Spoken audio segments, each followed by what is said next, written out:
Well, good afternoon, ladies and gentlemen, and welcome to the first of our lecture series for 2024.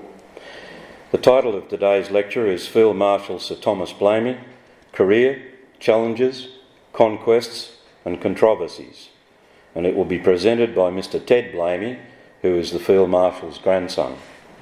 And it's in the realm of strange coincidence that I introduce Ted to you today.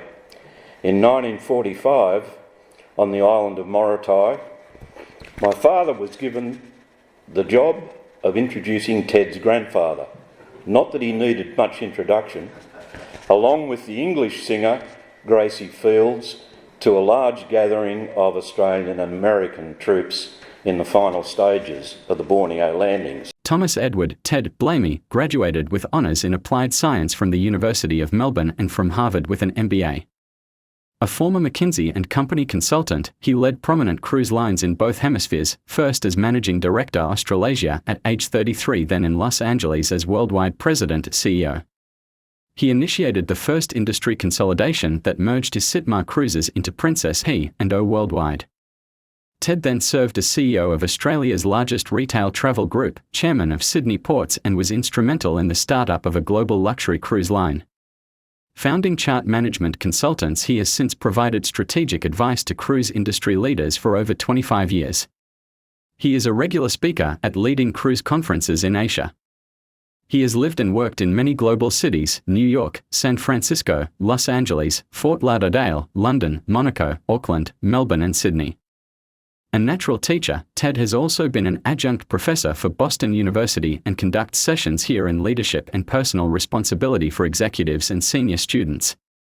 Ted served a 2-year assignment leading one of our leading arts companies and remains active supporter of the performing arts. Ladies and gentlemen, would you please welcome Ted Blamey to the podium. Colonel Kim Turner, President, and officers and members of the Royal United Services Institute, good afternoon. It's a distinct privilege to be invited to address this august body, but it's also somewhat daunting for me because although I'm a global CEO, strategy consultant, so on, I am not an historian, nor am I an expert on military affairs, nor have I the life-changing experience of serving my country in armed conflict, nor had I the honour of wearing the Australian emblem proudly as I go to work. So why then, I hear you ask, are you here? Well, perhaps I have one possible qualification to speak on this topic, our nation's wartime commander. I met him. Hardly surprising given he was my grandfather. So I was young, not quite 6 years old, my brother Terry just 1 when our grandfather died. I remember with great fondness our times together in his house in South Yarra with Olga, his second wife, and later our frequent visits to his bedside at Heidelberg Repatriation Hospital. And I remember a loving and jolly, but slightly awe-inspiring and large gentleman. And of course, I've read the 4 biographies that have been written about Blamey.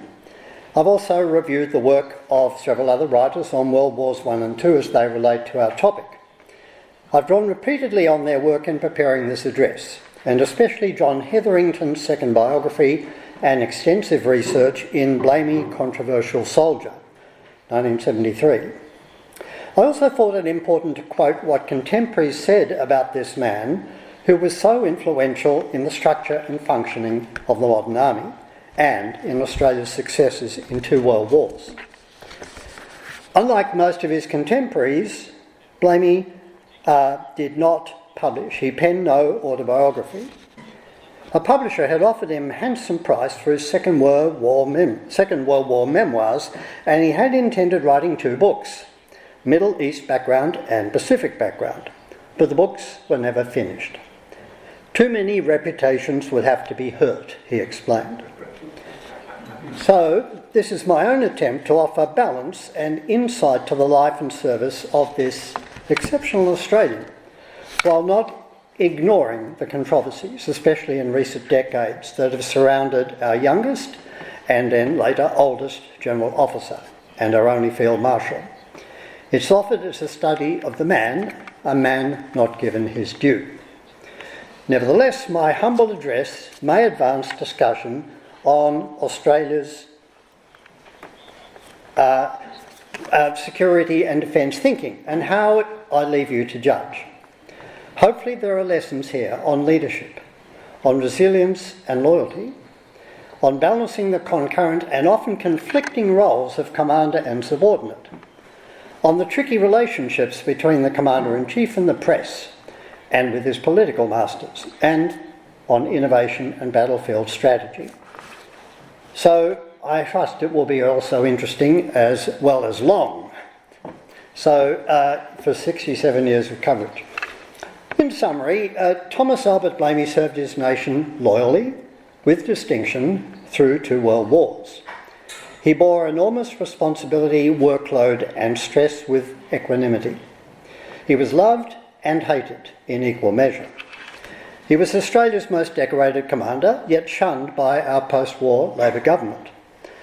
He eschewed personal publicity, intent on the task, the immense challenges that he willingly accepted. He made enemies at home while confounding those enemies with whom we were at war. He had an exceptional mind, especially for matters military, was a shrewd judge of character, a rare commander and leader, blunt, decisive and brilliant. He was fond of whisky, and both when young and after his first wife died in 1935 after long chronic illness, but before he married Olga just before Second World War, he was fond of women. And he wasn't careful to conceal these imperfections. He could be tactless, and he frequently put the press offside.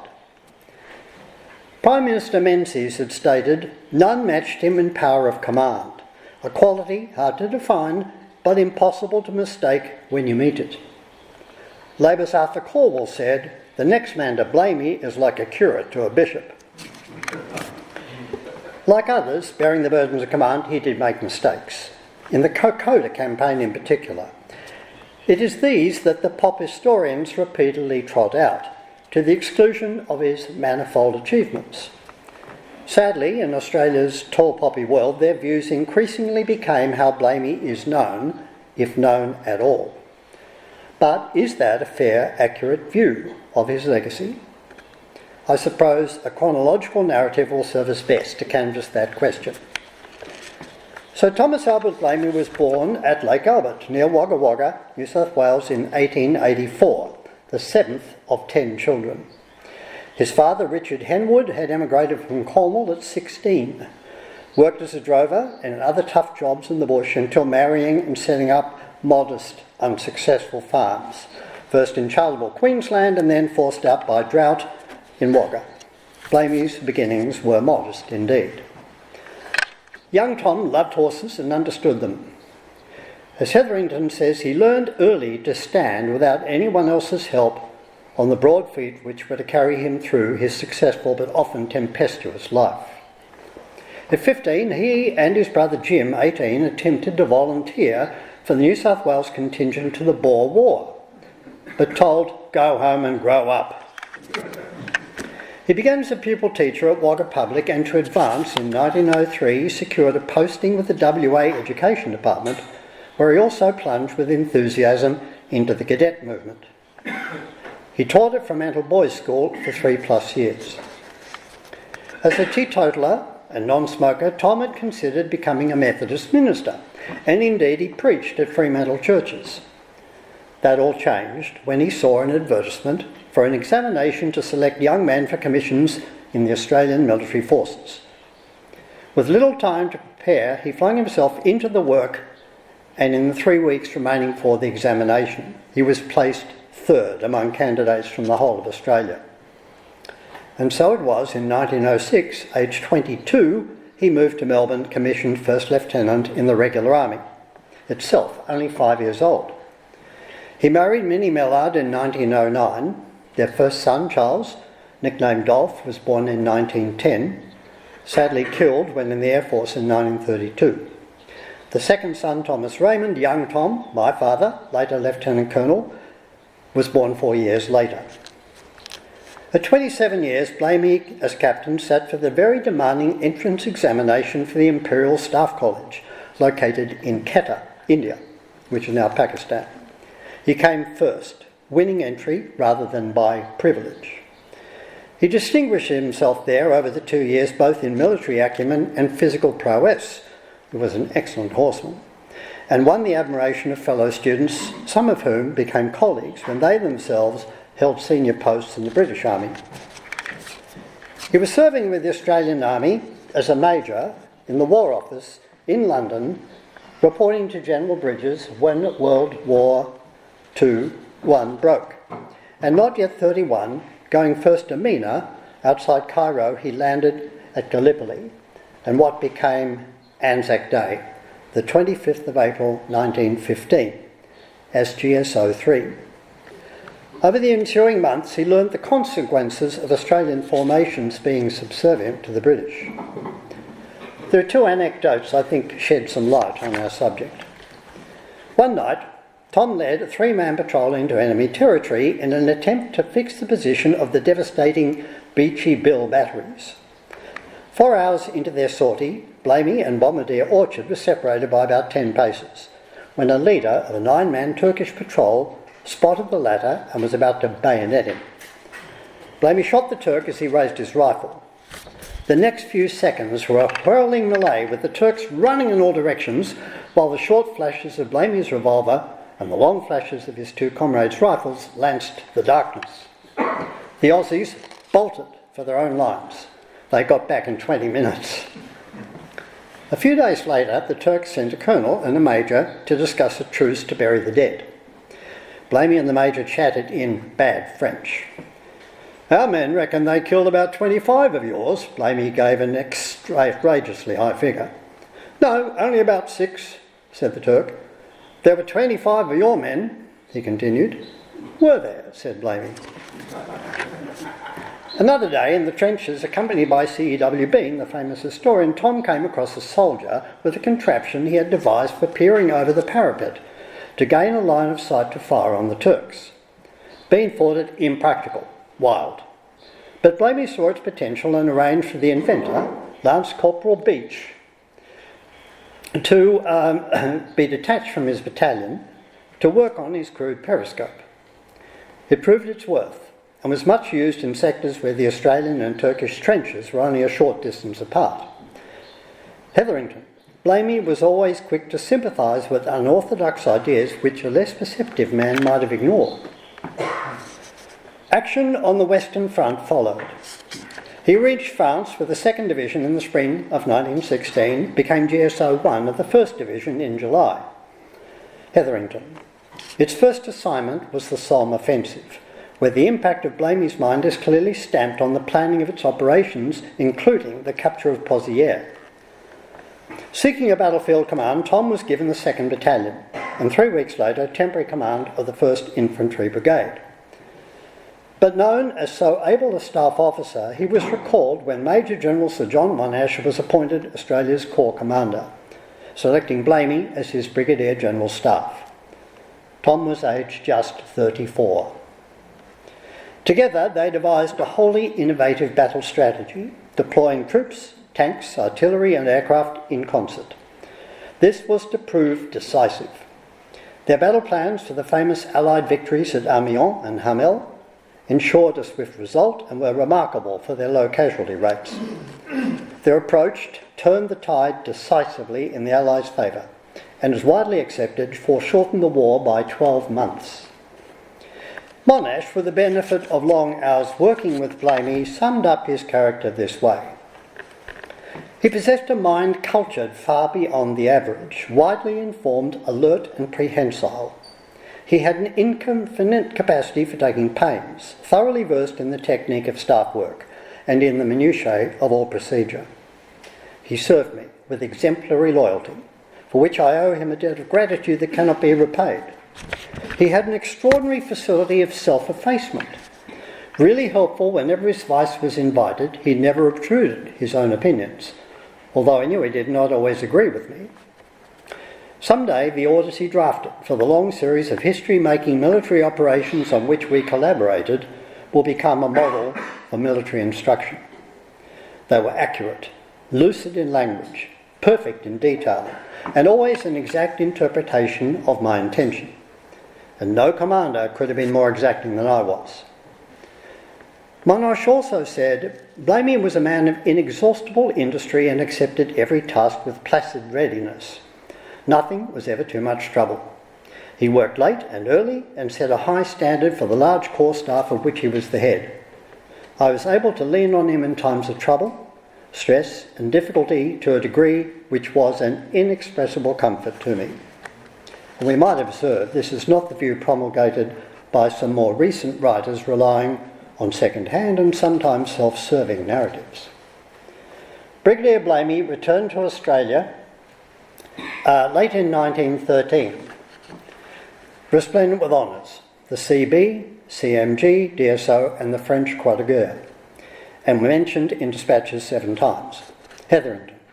His friends found a graver man than the young officer who had gone off to India 8 years before, bent on conquering the world. He never discussed the war or what it had done to him, like many. After World War I, Tom Blamey chaired the committee that established the RAAF, refereeing between the two existing services and intervening to secure agreement. He actively supported efforts to care for widows of those who'd given all for the Empire. He served as Director of Military Operations at Army HQ in Melbourne and then Deputy CGS, then was sent to London as Australian representative on the Imperial General Staff. Late in 1923, the post of Second Chief of the General Staff was added to his appointments. He had good reason to feel that his future lay in the Army and nowhere else.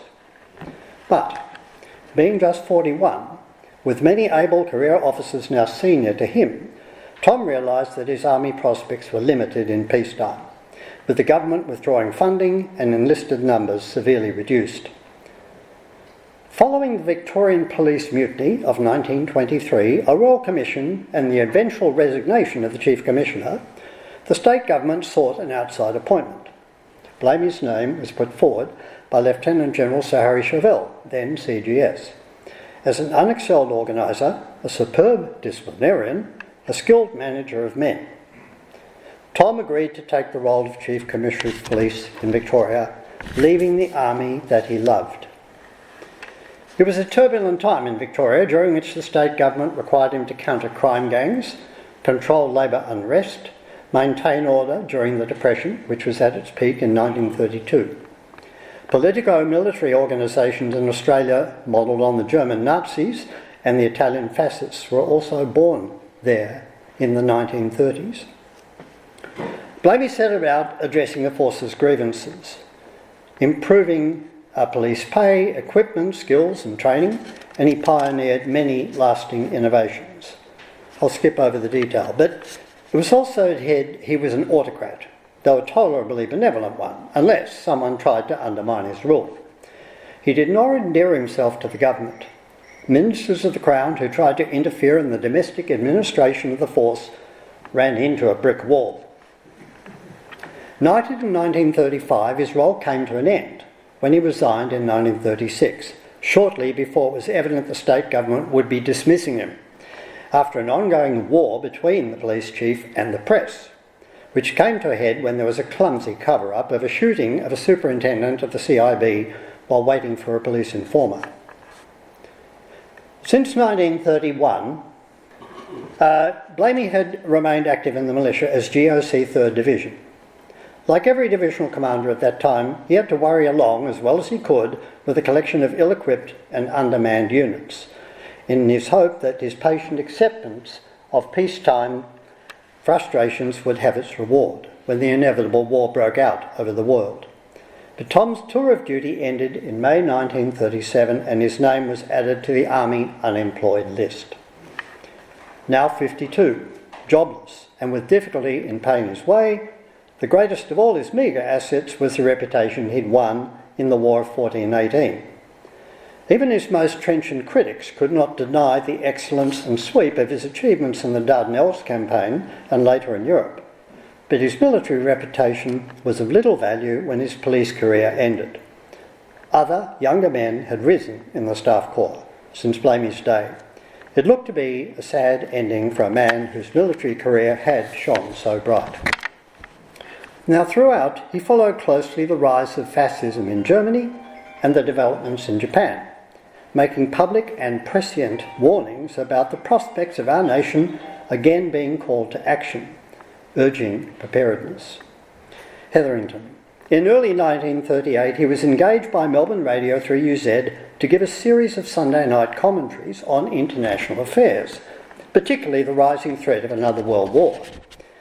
Our political leaders at the time seemed blind to the dangers. Blamey's talks, anonymously as the Sentinel, emphasised the peril and the growing vigour of Japan's expansionism and persistently warned of the inevitability of a Pacific War. And so it proved. Hetherington. As Italy overthrew Abyssinia, as Japan grew more flagrantly aggressive in the Far East, as Germany and Italy joined the Francoists in destroying the Spanish Republic, 4 men in high public office, Fred Shedden, Secretary of the Department of Defence, Robert Menzies, Attorney General, Richard Casey, Treasurer, and Sir Henry Gullet, MP and War Correspondent, 2 of whom had served with Blamey in France, knowing more was inevitable, looked about them for a man capable of leading Australia's land forces in the coming conflict. Although at that time there could hardly have been a less popular candidate, the more they studied the want, the more they were persuaded that Blamey was their man. In September 1938, the government created a manpower committee and called Blamey out of retirement as its chairman. Shortly after, he was also appointed Controller General of a new recruiting secretariat to increase the strength of militia. But high military command was not assured. Prime Minister Joseph Lyons wanted nothing to do with him. "What about the senior people we have in the army now?" he demanded of Casey. "We have some brilliant staff officers," Casey admitted, "but Blamey is a commander. That is the difference." At last the PM agreed to meet, and Blamey was invited to Canberra. When the talk was over, the PM was bubbling over. "My word, Dick, he's somebody, isn't he?" Lyons enthused. "I do believe you." So Australia declared war on Germany in 1939 September. 4 weeks later, Major General Blamey was appointed General Officer commanding the 6th Division, Australian Imperial Force, and a fortnight later promoted Lieutenant General. He was 55. Tom proceeded to select the nucleus of his staff that was to serve him with few exceptions throughout the war. It included Clive Steele, Engineers, Samuel Burston, Medical, and Charles Lloyd, Administration. For the critical post of GSO 1, he chose a 45-year-old Lieutenant Colonel Sidney Rowell. As his infantry brigade commanders, he chose 3 militia officers, A.S. Allen, Leslie Morshead, and Stanley Savage, and to command the artillery brigade, Edmund Herring. None of them was quite sure why he'd been preferred to some others in a large field of likely candidates. So one evening, Blamey gave a dinner and told them, "I've chosen you because I think you will look after the troops. That is my chief concern," thus letting them know what he expected of them above all else. Interestingly, recent scholarly research has determined his demands that his generals do keep the casualties low, and his conduct of the war saved 35,000 diggers from being killed. Herring, who later was GOC 1 Corps and became Victoria's Chief Justice and Lieutenant Governor, noted, "He made it plain that he considered how each of us was likely to treat and care for his men." Later, about New Guinea, Herring, "He was a great man to serve. You always knew where you stood with him." Blamey had remembered that in the War of 1418, the British commanders had a tendency to forget, or refuse to see, that the Dominions were no longer colonies, whose forces could be ordered here, there and everywhere, and in general treated like military lackeys. Blamey, an Australian to his innermost being, foresaw the same would happen again, to our nation's detriment and at the risk of his soldiers' lives.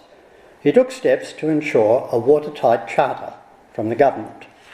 Prepared by Sir Owen Dixon of the High Court, it was a model of simplicity and lucidity, quote, and it began, "The force is to be recognised as an Australian force under its own commander, who will have direct responsibility to the Commonwealth Government. No part of the force is to be detached or employed apart from the force without his consent." Hetherington says, Blamey was to have repeated need in the Middle East of the authority which the Charter placed in his hands. to defeat attacks on the powers of commanders and also to protect the ordinary soldier.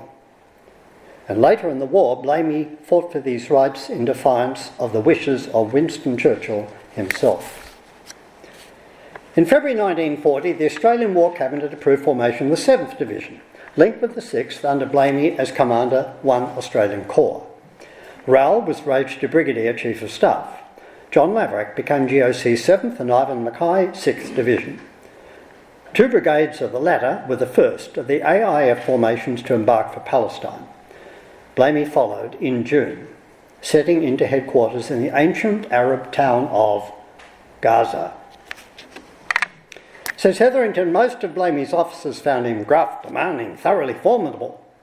But when they knew him better, they realised that once an officer had won his trust, Blamey would support him through hell and high water.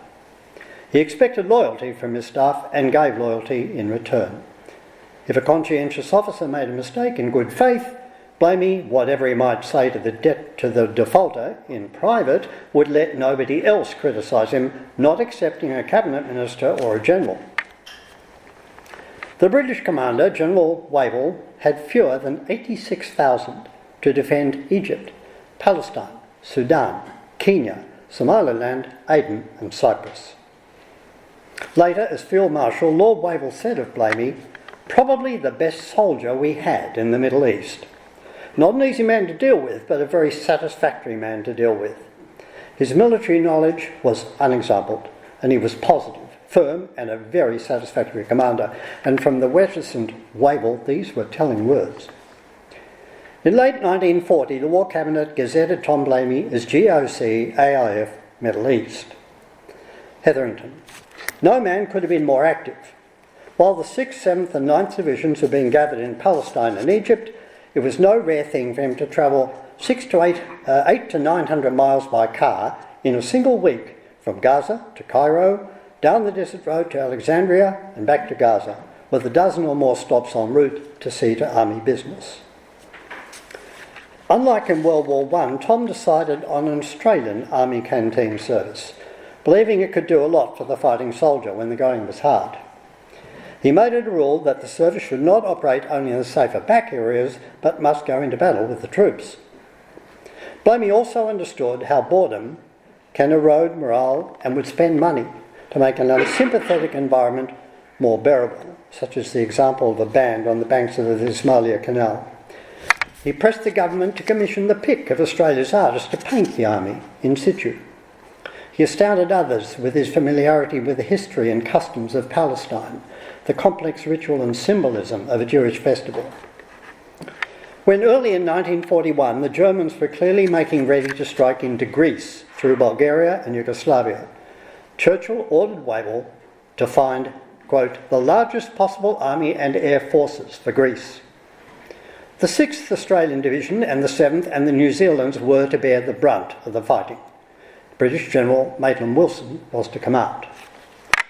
Blamey quickly concluded that the expedition was doomed. His forebodings were justified when the battle began.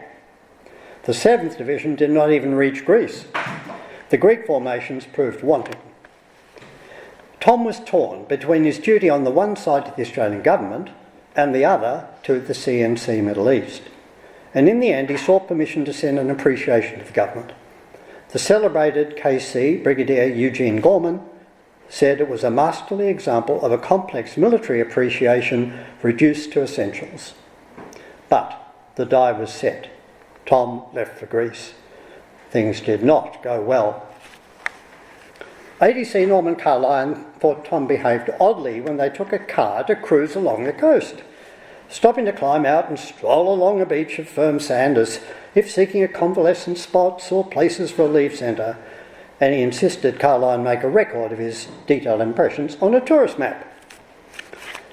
In the early hours of April, Wavell called at Blamey's HQ to discuss the hopeless military situation and impending evacuation.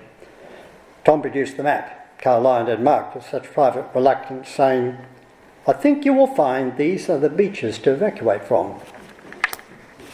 And they were. His headquarters was frequently under bombing. Near Larissa, some Australian infantrymen went to ground, when planes came over. As the bombs started falling, one of them shouted, "Cripes, I wish I was back in Athens with old Blamey." "Shut up, you bloody mug," one of his mates hissed. "He's in the next trench." Blamey smiled. Carline was with Blamey in many heavy bomb attacks in Greece and never saw him betray a symptom of the jitters. Blamey had worked out that the Germans would try to overwhelm his forces by 25 April, Anzac Day. Withdrawal was in progress. On 23 April, Anzac Corps HQ had issued its last order, and Tom was ordered to report to Wavell and Cairo. He argued that he not leave, at least until Anzac Day. But Wavell's reasons were unanswerable. After the inglorious loss of Generals O'Connor and Neame in the Western Desert Retreat less than 3 weeks before, so Tom had known he had to go. He had not known what post he was returning to, but the newspapers he saw overnighting in the Alexandria Hotel raised his eyebrows. He was to be Deputy Commander-in-Chief, Middle East. The Australian official historian described the near-miraculous Allied retreat from Greece in 1941 that Tom and Sidney Rowell had devised. He said the fighting withdrawal of more than 300 miles, generally along a single road, with the loss of but one fighting unit, was an outstanding military achievement. Blamey himself, 4 months after the Greek campaign ended, wrote, "The outstanding lesson is that no reason whatever should outweigh military considerations when it's proposed to embark on a campaign. The main principles that must be satisfied are that the objects to be secured should be fully understood, the means to achieve the object should be adequate, and the plan should be such as will ensure success. All three essentials were lacking, with the resultant inevitable failure. The main reason for dispatch of the force appears to have been a political one." Wavell was replaced as C&C Middle East in July 1941 by General Sir Claude Auchinleck, at a time when Tom had become very concerned about the weakened condition of Morsed's 9th Division garrison of Tobruk, cut off in April. He put his case for its relief, resting on 3 arguments. First, the decline in the troops' physical fitness. Second, the desirability of grouping all Australians in the Middle East into a single force. And third, the ready availability of alternative troops for relief. Menzies supported Blamey by cable to Churchill, but the Orc opposed it consistently and vigorously. Tom went to a GHQ conference in mid-September knowing he was going to chance his own neck in a last bid. He said, "Gentlemen, I think you do not understand the position. Australia is an independent nation.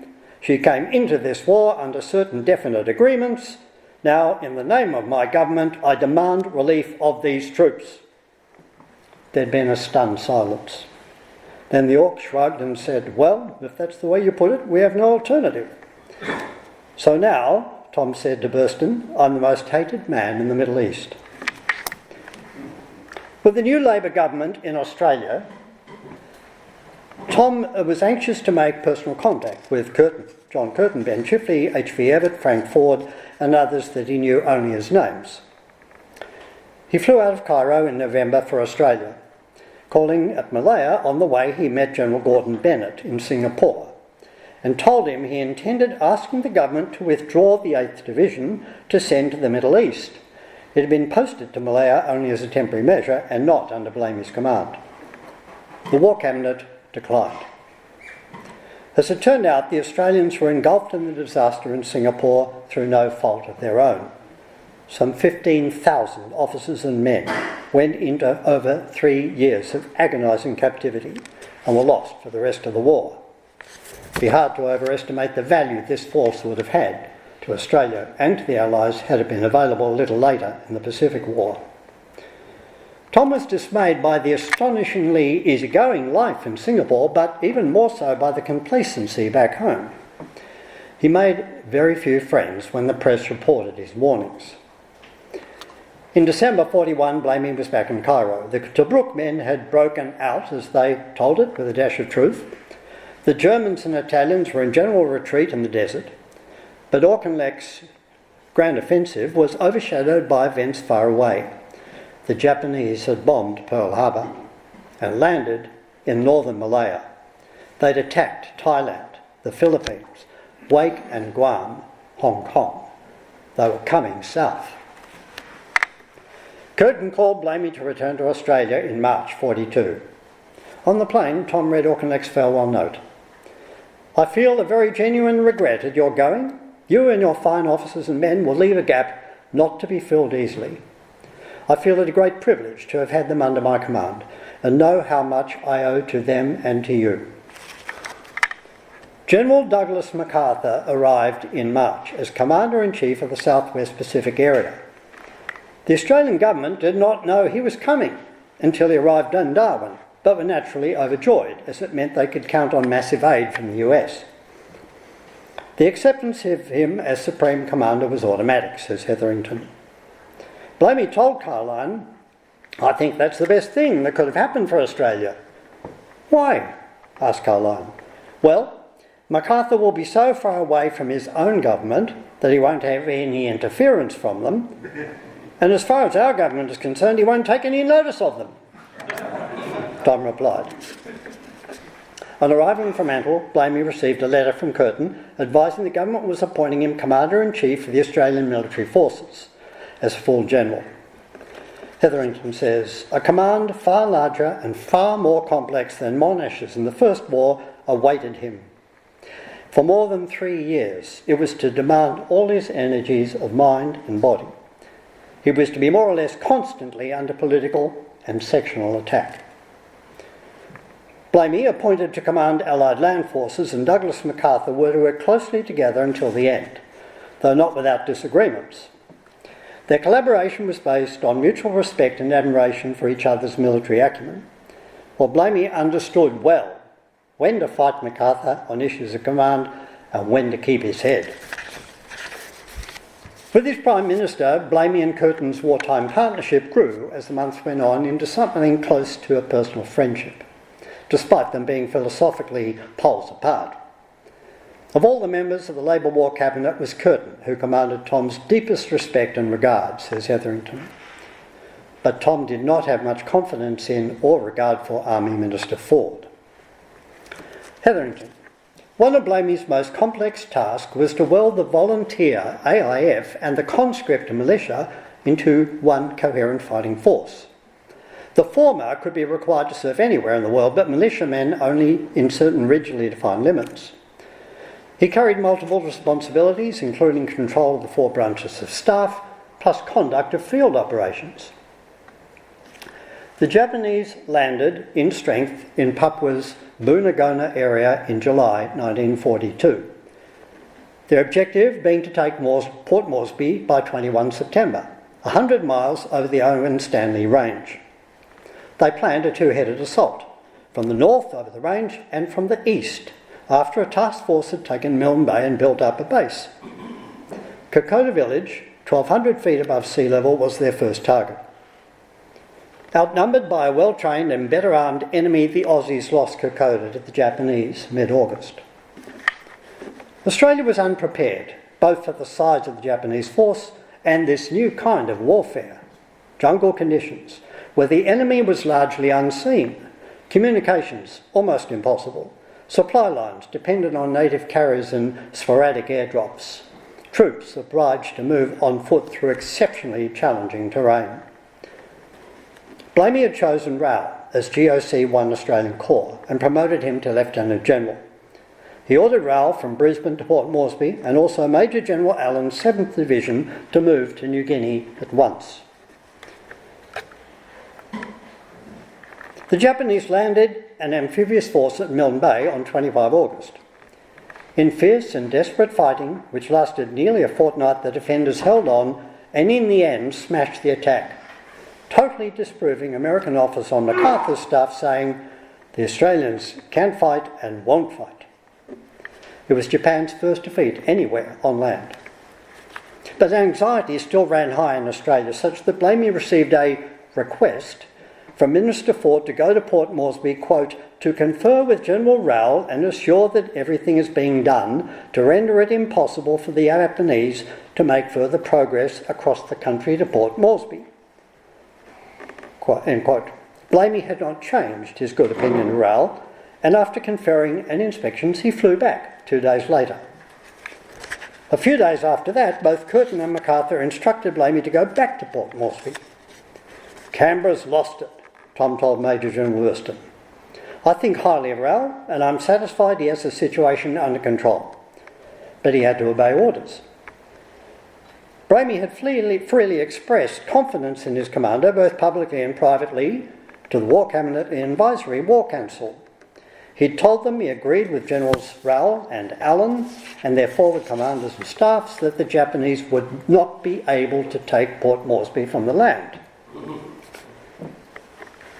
Says Hetherington, MacArthur, brilliant but egocentric, was determined that no Australian have more than the absolute minimum of wartime limelight. So this situation played right into MacArthur's hands, to denude Australians in the person of Blamey of any real powers. Hetherington continues as the first positive step in downgrading of Australia to the status of a very minor partner, and the government failed to see what was happening. It is not a CMC's function except in a dire crisis, and no such existed in New Guinea in September 1942, to direct the combat troops. His duty is to see that his tactical commanders have the means to win battles, and to interfere only if they show themselves incompetent. So Tom expected Raoul to be resistant. He spent some time preparing an advance letter in disarming terms to Raoul to explain why he had to come. He undertook to bring only his PA, 2 cipher officers and his personal clerk, and reaffirmed his support. It would be a tricky situation, 2 senior commanders operating from the one HQ. But Raoul was openly hostile. As Hetherington reports, both were proud men and uncommonly resolute, who found themselves in a difficult situation not of their own making. The crucial fact is that Raoul could not bring himself to accept the orders of a superior officer. Had Curtin and his ministers foreseen what they were doing, they could have averted a rupture which cut deep scars on the minds and reputations of these 2 central figures, and created 2 distinct camps within the army. Raoul was replaced by Lieutenant General Edmund Herring as Commander New Guinea Force.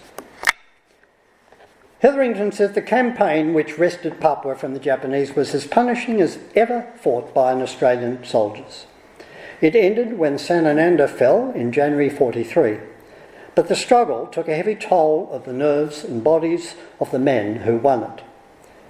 In Blamey's words, the chief reason for our success in this campaign was that our ground troops proved to be better led, better equipped and better trained than those of the enemy, and were, man for man, better fighters.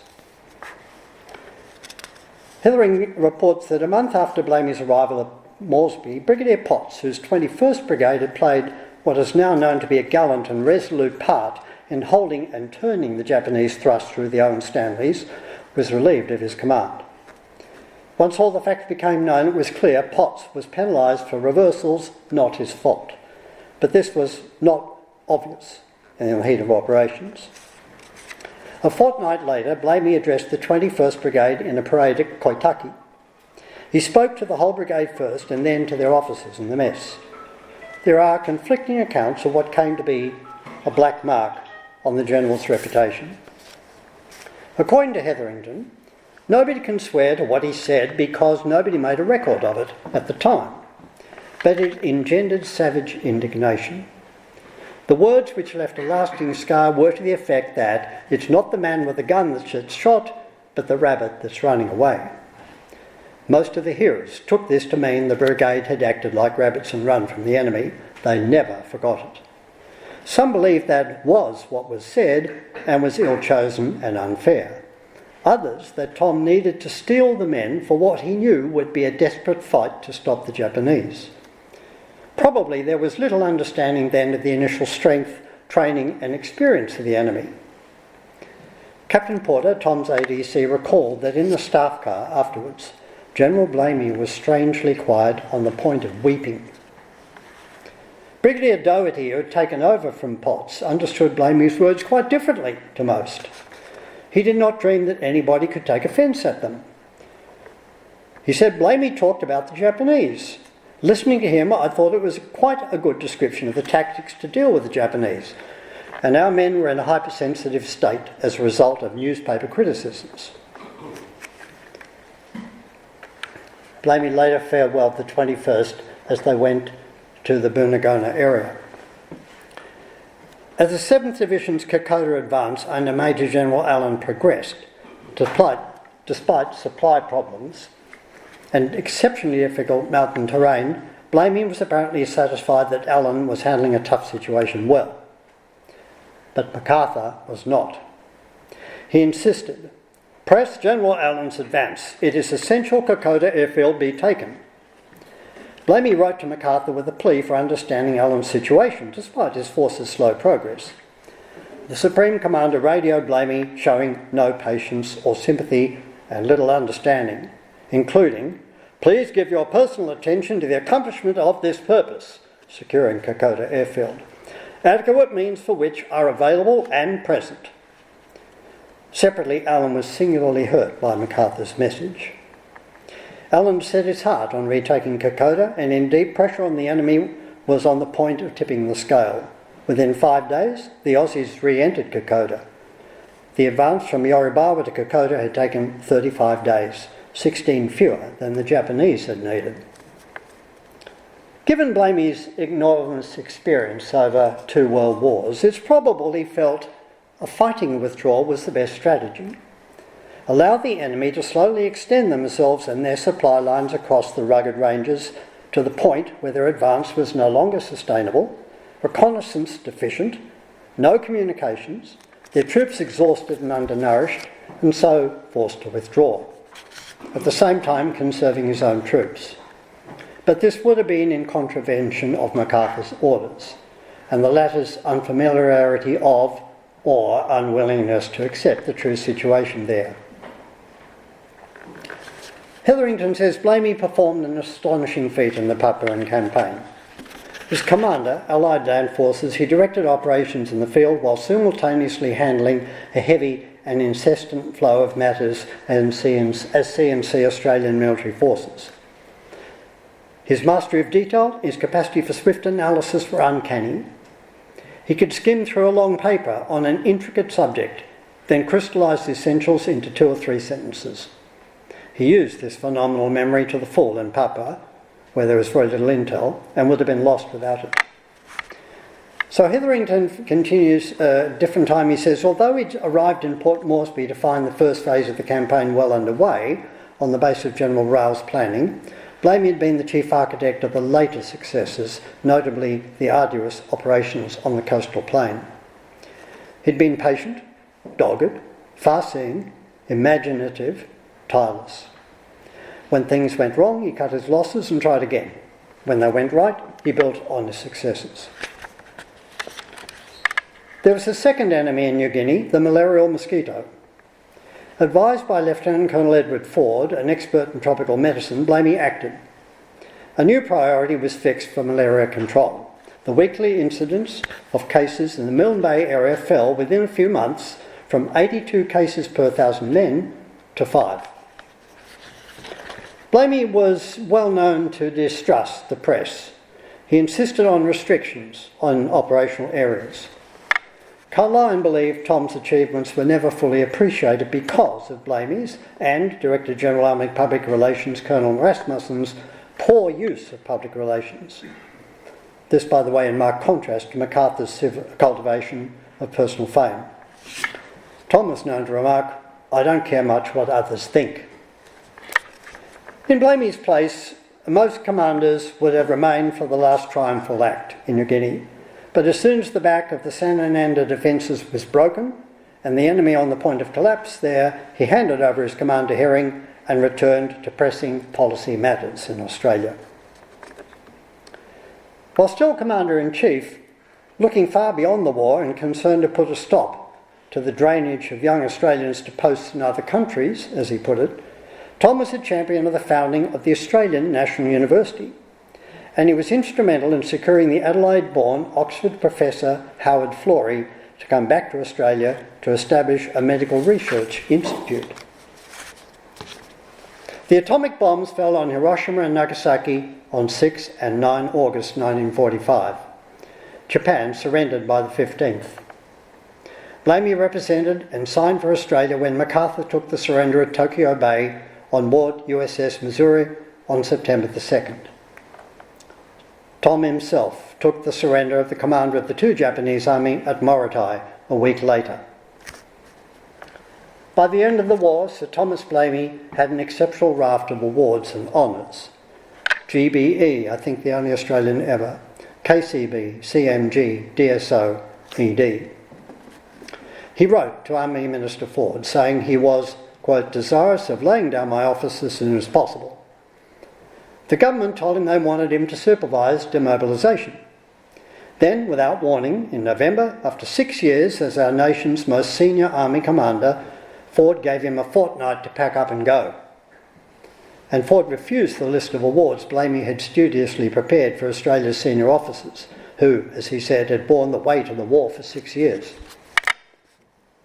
After the war, General Douglas MacArthur said of Blamey, not one to freely hand out praise, by the way, to Australians, I have always felt that his services in the Second World War are not sufficiently recognised. What he did cannot be overestimated, and his contribution to the defeat of Japan marked him as one of the great soldiers of our time. Australia, and indeed the whole free world, owe him a debt of gratitude. When Menzies returned as Prime Minister in December 1949, he reposted Tom Blamey to the active list so that he could be named Field Marshal. Congratulations poured in from all over the world. He had only a few days to savour the crowning triumph of his military career before he fell ill. At Heidelberg Repatriation Hospital, I too was there when Governor-General Sir William McKell presented him with the Field Marshal's baton. Tom had not the strength to deliver the speech, which he intended, but it included these words. I want the survivors and families of those who fell to know that I, who knew better than most what our soldiers did, have frequently been moved beyond words by what I have had to ask of them and by the manner in which they invariably responded.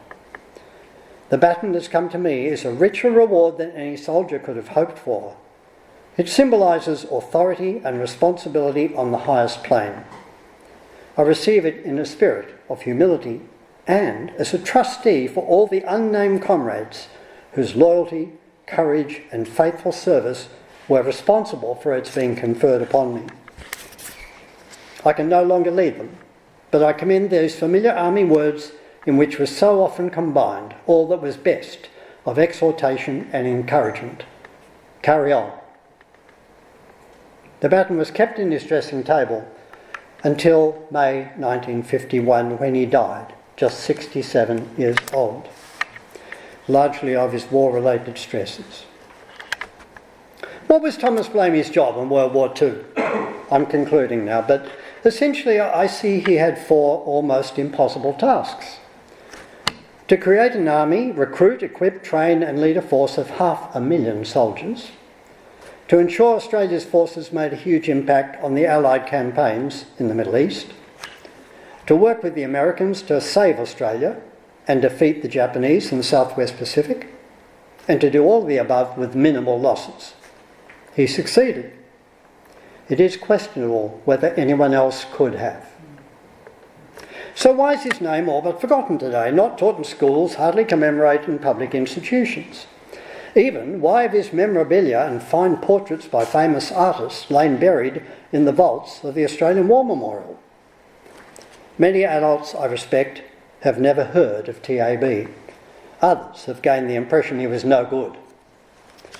And I think worse, among those who do read about Australia's war efforts, especially surrounding the defence of Australia in 42-43, why do they know only of the controversies? Pop historians lacking thorough or original research have been swayed by the published views of 2 people who had an undying grudge against Blamey, Sir Sidney Rale and Chester Wilmot. These writers have stressed his shortcomings but ignored Blamey's extraordinary achievements in both world wars, his passionate belief in and support of his soldiers, his sole ability to properly stand up for and demand an independent Australian armed force, and his pivotal role in saving our nation from occupation. It's sad that Australia's great soldier has been so treated.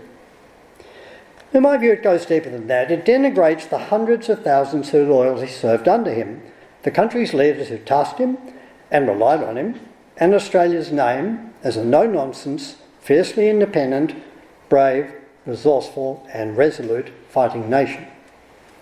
It denigrates all that. And if this view were accurate, would Blamey have been so loyally supported? Would the largest number of Australian Army divisions ever commanded have followed him unwaveringly? And would 20,000 people have filed through the Shrine of Remembrance where Blamey lay in state? Would 10 generals and 4,000 troops have escorted the gun carriage which bore him? Would 300,000 people have lined Melbourne streets from the shrine in Melbourne through the city in respectful, tearful silence? Menzies, who in 1962 unveiled the Blamey statue in Melbourne's Domain, opposite Monash's, said 10 years later, "Only a big man can stand the test of time. It's a touchstone of Field Marshal Sir Thomas Blamey's quality that his place among the great Australians is more secure today than it has ever been. In the 20 years since his death, his actions, character and personality have been subjected to the most rigorous and exhaustive scrutiny. Blamey has come through it larger of stature than ever." But that was half a century ago. Sadly, outside of the military, that conclusion is less apparent today. Major General Cook said in 1984, "In T.A. Blamey, we have the embodiment of the real Australian character, and therefore he forms an important part of our evolving history. It's our responsibility to ensure that his story is not forgotten, but is passed on to future generations to help establish and develop our ongoing traditions." And I say, hear, hear. Let's revere our national heroes. Let's recognise and applaud merit, strength in leadership, courage, loyalty. Let the tall poppies stand and so encourage new ones to grow. So thank you for patiently following me through my grandfather's remarkable and vital contributions to our heritage. And thank you very much to Rusi for inviting me to have this opportunity.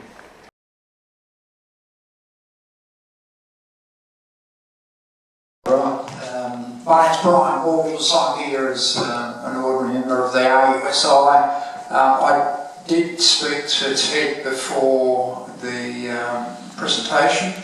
That particular portrait, which is up there now, is I'm pretty sure is the one I actually saw at what I call Austin Hospital, but it was obviously the old Repat Hospital. So that's thanks very much for that. That's in my own mind, and that actually, in reality, that is quite an inspiring bit of work. So I don't have any further questions apart from that. But thanks for an excellent presentation. Thank you, Brian.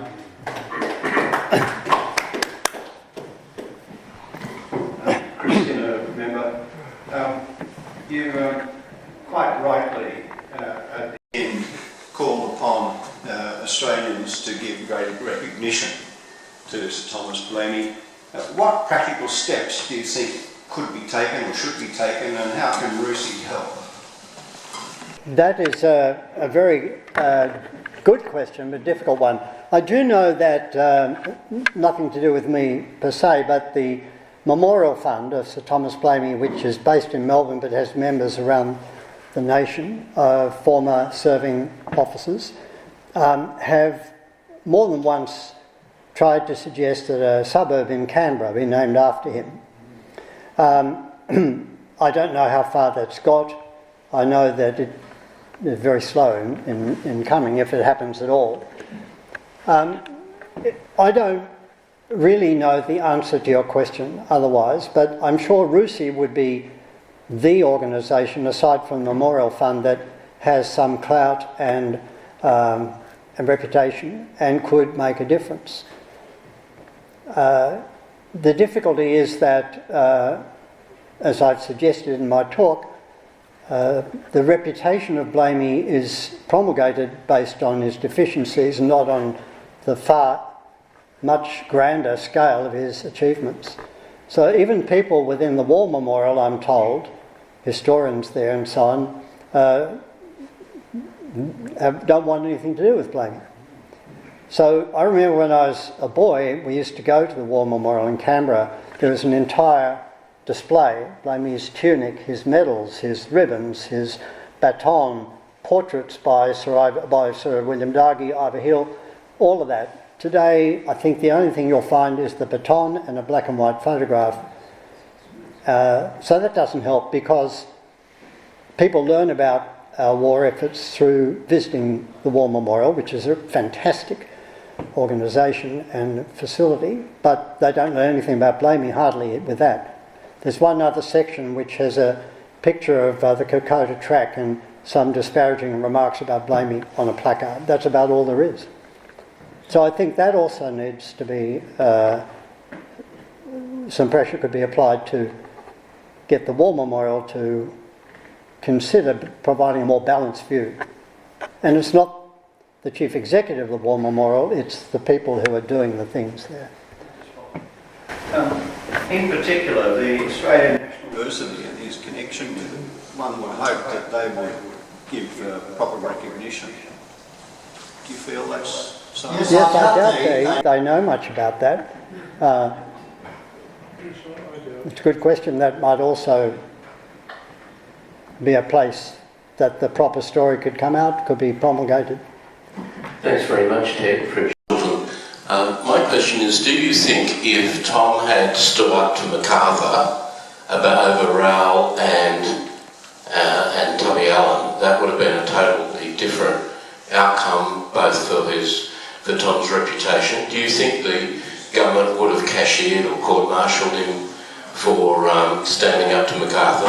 I mean, we know now so much about Korean War and the way MacArthur behaved then and the way he manipulated the press and so on, that he wasn't such a great person at all.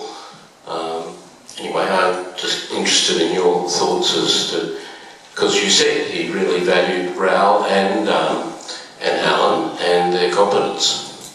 Yes, a good question. And by the way, in that situation, Blamey obeyed orders, Rowell did not. Blamey was doing what his immediate superior told him he had to do. Rowell refused. Rowell, of course, had a right to be pissed off, having his commander-in-chief jump into his headquarters. But I don't know that Blamey would have had much success in that, because Curtin, for all his strengths, knew that we had taken MacArthur on board essentially as Australia's chief military advisor, not Blamey, and so had the War Cabinet, for what I understand. So it would have been a hiding to nothing, I think, to stand up to MacArthur, and would not have been probably welcomed by the Labor government. At the same time, we needed the Americans, perhaps less than we thought, because, in some of the campaign it was found not the Australians who wouldn't fight and won't fight, can't fight and won't fight, but the Americans were deficient, particularly on the plains around Boonagona and so on. And the Australians had to save their bacon, from what I understand. So it's a good question, Fred. It probably would have been dismissed. Court-martialed, I doubt, but dismissed, relieved of his command. And he didn't want that personally, of course. He was a proud man. But also, I felt he had a zeal, a mission that he felt only he could deliver. And that was to finally balance the conflicting demands on him. Pete Morrissey from Space Developments and Haas. Look, I get the impression that he was a very modest man and almost lacking in any hubris, but his success with the troops obviously speaks to that. But what sort of family man was he? So it's interesting you say modest. I don't think he was a modest man. I think he was quite different to MacArthur, who was a total egotist. But Blamey certainly had a great sense of self and his importance. So I think he was a very clever man, a brilliant mind, and he knew what to do when and what role he had to play when. As a family man, I found him, just a loving grandfather, jolly and warm. We never talked about his military experience. Mind you, I was only not quite 6 when he passed away. But I do remember going to Heidelberg, as I said, with my dad and my brother, my mother, and we'd spend time with him as he was in decline. And it was not inconsequential conversation. So I would say, from my point of view, fantastic grandfather. I think my father found him very, very difficult. Not very difficult, somewhat aloof, shall we say. That's normal, by the way. Yeah, possibly, yes. Somewhat aloof, somewhat stern. It didn't mean that Thomas Albert didn't love his son Thomas Raymond, and particularly miss his first son, Charles Middleton. But I don't think he showed much affection. I guess back in the 1920s that was fairly common, but I think my father always found not much a showing of love and affection. Thank you. David, please, Ted. Thank you for an excellent presentation. I'm from the USI and also a member of the Blamey Fund. In your presentation, you glossed over the Borneo campaign and the liberation of Australia and New Guinea. I'm wondering whether you would like to comment on Blamey's role in those events of 1945. So I haven't spent much time on that myself, and that's why I also didn't put it in this overly long address. So I didn't want to bore you too long. But my understanding is that Australia was in a difficult mopping up situation, and MacArthur wanted it that way, leapfrogging over this to get to, back to the northern parts of the Southwest Pacific and get the credit for defeating the enemy. So there is some discussion that some of these skirmishes, campaign battles were unnecessary, but nevertheless they were required by the Commander-in-Chief, Supreme Commander, MacArthur. I think they were successful, but probably at a cost that was, in retrospect, not justifiable. But I don't know much about David. I don't know much about that period, that last year and a half or year of the war. Ted Paul Simonas, student of military history, admirer of Blamey. So many nuggets there. I thought I knew something about the man, but very little. I was intrigued by your reference to his intention to write memoirs, and you at least nominated 2 books. Do those manuscripts, in whatever state they are, exist? Have they been accessed by diligent authors and historians? And have you cited these works or dipped into them? Good question, Paul. No, I haven't, and I don't know whether they exist or whether they've been looked at.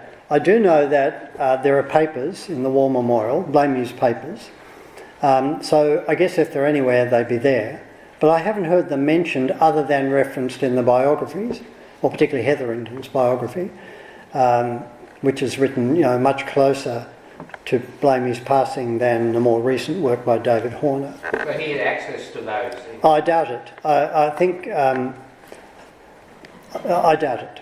But it's something I'm interested to find out. Not just because you've asked me now, but because I saw it referenced in the biography. Yeah. Blamey was an exceptionally good communicator on paper, in writing and in speech. As you know, he spoke between the wars every Sunday night on Melbourne radio. He was very lucid and accurate, as Monash said. So his writing of his memoirs, I think, would have been very revealing and very useful. But perhaps he ran out of steam. He certainly was very fatigued at the end of the war, and wasn't long before he declined. So maybe that was part of the reason it didn't get done. He didn't have a secretary or... The government didn't allow him anything. He was basically kicked out, and that was it. They let him keep his car, that was it. As far as I know. Did you go in that car? Did you ride? I seem to remember the car in the driveway in a place in South Yarra. Did it go with a driver? No. I don't think so, Paul. I'm 6 years old, I'm 5 years old, I don't really recall, but he did not, I mean, he was born very modest means. He didn't, he liked the richer things of life, but he wasn't really able to afford them, either between the wars or after the Second War. There's a wonderful photo I didn't put in of when he and Curtin went to London via the US. They stopped in California, and there's a photograph on the wall at our house, family house in Mornington, of him with Walt Disney, dedicated by Walt to General Blamey with my deepest admiration, and a cell of one of the Disney characters autographed by Walt Disney. They're on the wall in the house in Melbourne, in Mornington. So he had an opportunity to. There was a great story of when they were meeting with Churchill. Somebody was looking for him and asked one of the officers in, I guess, 10 Downing Street, "Have you seen General Blamey? Who is he?" Yeah, he's sort of short and rather stocky. "Oh, is that the guy? He's up there with Sir Winston." So in goes whoever it was, Caroline, I think, and there's Winston Churchill and Blamey drinking a lot of scotch and having a long and very animated and friendly conversation. So even though Blamey stood up to Churchill certainly more than once and incurred his displeasure, they got along brilliantly man to man. Thanks, Ted. And now I call on Lieutenant Colonel Ken Broadhead to propose a vote of thanks. Well, that was a wonderful address. Thank you, Ron. I'm really honoured to thank our speaker, Ted Blamey, but I should say that your own record is remarkable. It clearly reflects the range of talents your grandfather applied to our benefit during his long and priceless service to Australia. As I've noted before in this place, the apple does not fall far from the tree. Now, one outcome of General Blamey's reluctance to produce memoirs after the war is that others with access to grind were able to write unchallenged views about him. As Ted Blamey has said, there have been 4 significant biographies of the Field Marshal and many opinions. I understand the War Memorial has 60 boxes of his papers, which occupy 12 metres of shelf. But these are essentially related to his military life only, and I don't think they contain the draft memoirs. But Ted Blamey is performing an invaluable service to his grandfather and to Australia. We've had a wonderful commentary on Blamey the Commander, the man of compassion and principle and Australian autonomy. He made the great leap from superb staff officer to National Forces Commander. Perhaps, I think, when he was Commissioner of Police in Victoria, that helped. In that role he faced a brutal and malicious and dangerous political environment, and of course he had the intellect to extract the benefits from his experiences. But I may be drawing a long bow here, but if ever Australia has produced a single figure comparable to Julius Caesar, it was surely Field Marshal Sir Thomas Blamey.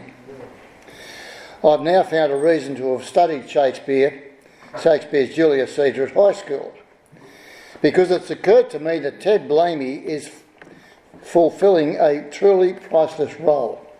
The same role that Mike Anthony discharged in his speech at the funeral of Julius Caesar. the one that starts Friends, Romans and Countrymen. Mark Antony set the record straight by giving due credit to Caesar's accomplishments and character, while objectively but clearly specifying the hypocrisy and deficiencies of Caesar's detractors. Mark Antony ended his speech with a challenge. Here was a Caesar, when comes such another? In Australia, I think the question remains valid and I'm not certain of the answer. Even in the twilight of his life, Field Marshal Blamey was highly prescient. As Ted has said, in the speech prepared for when he accepted his baton from Governor-General McKell and Prime Minister Menzies, he wrote, "Our nation's future is unfortunately not yet secured. Its sons must consent to accept whatever responsibilities fall on them." These words were never more compelling than now. The very purpose of this Royal United Service Institute, and indeed the entire defence community in Australia, is to foster the realisation of that wish. And we pledge our best intentions and efforts. Our Speaker has done full justice to the unique contribution by his grandfather. He provides an essential balance to other commentaries, of which most are highly subjective. The debt Australia owes Field Marshal Blamey is beyond measure. Ted, would you accept our eternal gratitude for sharing the encompassing truth about the Field Marshal's unique record? We hope you continue to develop and share your perceptions about this Australian homegrown treasure.